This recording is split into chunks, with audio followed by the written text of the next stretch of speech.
সুপাৰীত যিহেতু international checking নহয়, একদম ডাইৰেক্টলি ম্যানমাৰৰ পৰা ডাইৰেক্টলি মণিপুৰৰ মাজেদি বা মিজোৰামৰ মাজেদি যিহেতু আমাৰ ইয়ালৈ সোমাই আহে, কেন্দ্ৰীয় চৰকাৰে নিৰ্দেশ দিছিলে যে সুপাৰীটো কোনো পধ্যে আহিবলৈ দিব নালাগে। কাৰণ সুপাৰীৰ মাজেদি যি ড্ৰাগছ আহে, সুপাৰীৰ মাজেদি যি বন্দুক বাৰুদ আহে, বোমা আহে, AK-47 আহে, এইটোৱে গোটেই ভাৰতবৰ্ষৰ সাৰ্বভৌমত্বৰ কাৰণে ই এটা অত্যন্ত ভয়ংকৰ ঘটনা। অসমত প্ৰত্যেক দিনাই চুপাৰীৰ গাড়ী এতিয়াও ধৰি আছে, অবৈধ চুপাৰীৰ গাড়ী ধৰি আছে।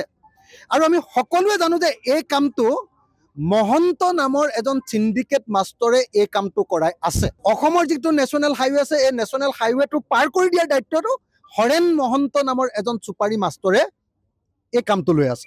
আৰু কেইজনমান মন্ত্ৰীৰ তত্বাৱধানত অসমত আজিৰ দিনটোতো ভাৰতবৰ্ষৰ প্ৰধানমন্ত্ৰীয়ে বন্ধ কৰি দিয়া চুপাৰী চিণ্ডিকেট আজিৰ দিনটোতো চলি আছে।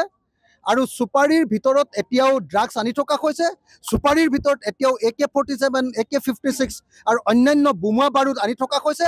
আৰু চুপাৰীৰ টকাৰে এতিয়াও অসমৰ আৰু উত্তৰ পূৰ্বাঞ্চলৰ উগ্ৰপন্থী সংগঠনে, এতিয়াও সশস্ত্ৰ সংগঠনে এতিয়াও পইচা পাই আছে।